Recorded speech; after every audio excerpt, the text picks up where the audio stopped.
Perbedaan dan persamaan antara komputer dengan manusia.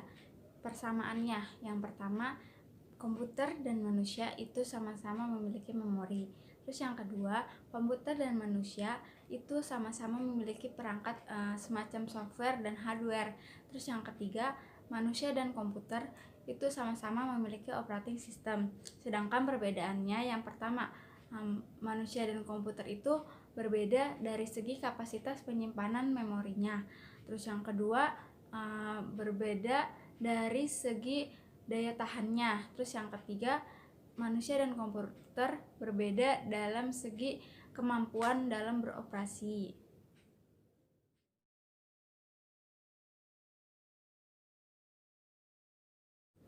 Kenapa manusia membutuhkan komputer atau teknologi informasi? Alasannya yaitu karena dengan adanya komputer, segala pekerjaan manusia itu dapat lebih mudah, serta dalam menyelesaikan pekerjaannya, pasti pekerjaannya itu bakal selesai lebih cepat, terus lebih tepat, serta akurat, dan juga komputer dapat meningkatkan produktivitas manusia.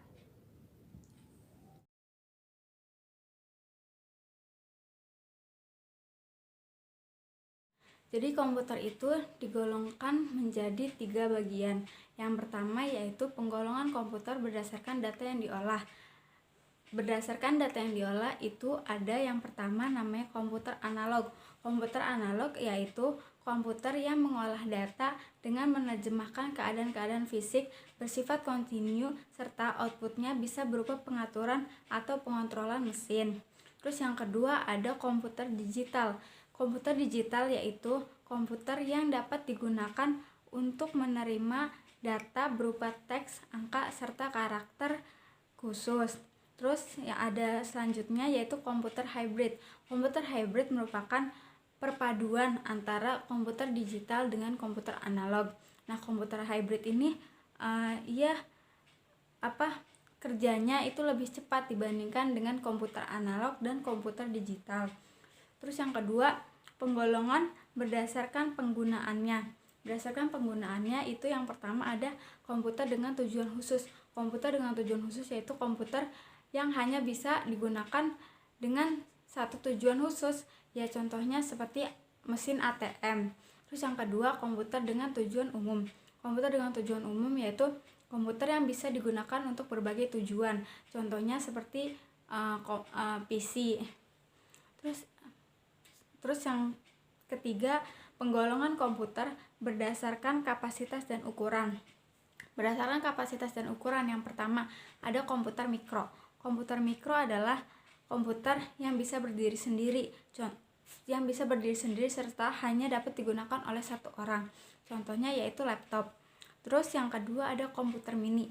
Komputer mini adalah komputer yang digunakan untuk menyimpan data dan informasi dalam skala menengah sebagai server. Terus yang ketiga itu ada komputer kecil. Komputer kecil yaitu komputer yang hanya bisa dipakai oleh satu orang tetapi memiliki fungsi yang powerful. Komputer ini biasa digunakan untuk aplikasi yang membutuhkan perhitungan kompleks. Terus yang keempat ada komputer besar. Komputer besar merupakan komputer yang bisa digunakan secara bersama-sama. Biasanya komputer jenis ini banyak digunakan sebagai server e-commerce yang melayani koneksi melalui internet, yang melayani transaksi melalui internet. Terus yang terakhir ada komputer super. Komputer super ini merupakan jenis komputer yang digunakan untuk menyelesaikan masalah yang membutuhkan perhitungan yang sangat kompleks. Kinerja komputer super itu lebih maksimal dibandingkan komputer yang lain.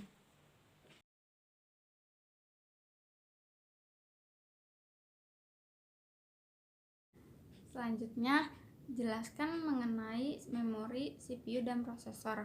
Yang pertama, memori.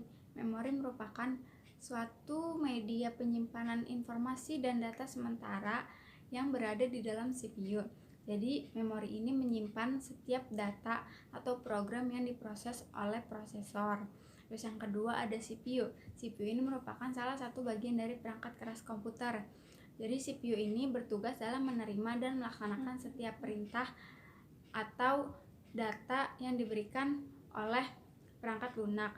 Cepat lambatnya kinerja suatu CPU itu ditentukan oleh kualitas dan teknologi CPU yang digunakan. Terus yang ketiga ada prosesor. Prosesor merupakan salah satu komponen penting dalam komputer. Karena apa? Karena prosesor itu yang memproses data dan mengontrol semua sistem yang ada dalam komputer. Maka dari itu, prosesor biasa disebut dengan otaknya komputer.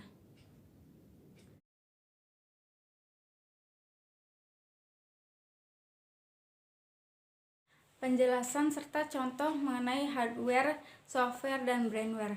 Hardware itu merupakan perangkat keras komputer. Cirinya itu hardware itu bisa disentuh serta ada wujudnya. Contohnya seperti keyboard, mouse, serta monitor.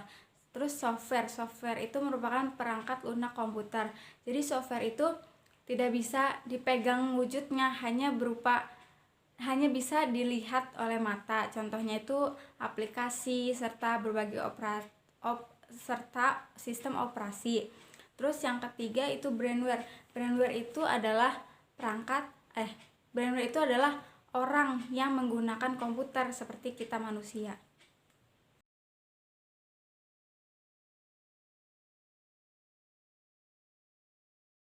Selanjutnya yaitu jelaskan tentang software. Yang pertama itu ada Windows Operating System.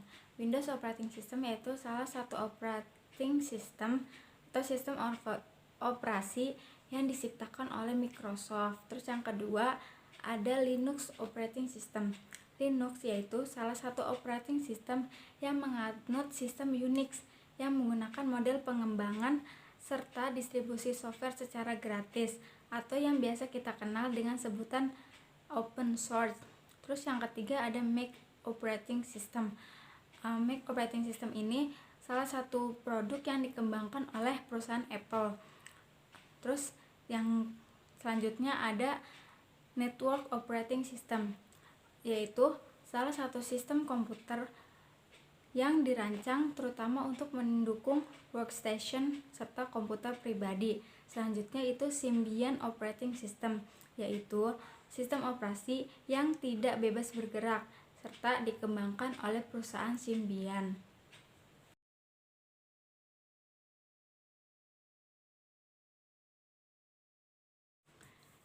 Jelaskan tentang hardware. Yang pertama itu ada hard disk.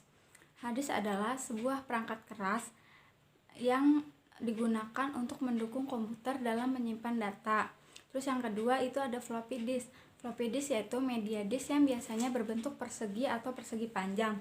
Nah, floppy disk ini juga berfungsi sebagai penyimpan data. Cakram dalam floppy disk ini biasa disebut sebagai disket. Terus yang ketiga itu ada flash disk. Flash disk adalah sebuah alat penyimpanan data eksternal yang dihubungkan port USB yang mampu menyimpan berbagai format data dalam kapasitas yang cukup besar. Terus yang keempat itu ada compact disk. Compact disk atau yang biasa disebut CD itu merupakan piringan yang berbentuk bundar. Compact disk ini pada compact disk ini data akan disimpan kemudian direkam. Setelah itu data yang ada di dalam CD ini dapat dibaca dengan memanfaatkan kumparan pengonduksi yang disebut sebagai head solid. Terus yang terakhir ada state disk. State disk ini yaitu perangkat penyimpan data yang menggunakan serangkaian IC sebagai memori yang digunakan untuk menyimpan data atau informasi.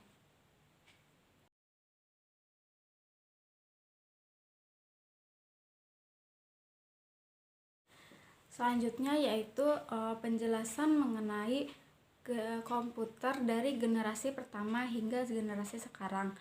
Nah, komputer generasi pertama itu diciptakan sekitar tahun 1946 sampai 1959.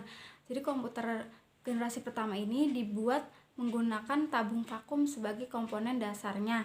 Jadi komputer generasi pertama ini dianggap tidak efisien karena bentuknya sangat besar serta ia menghantarkan panas dengan cepat. Jadi baru dipakai sebentar saja udah langsung panas banget.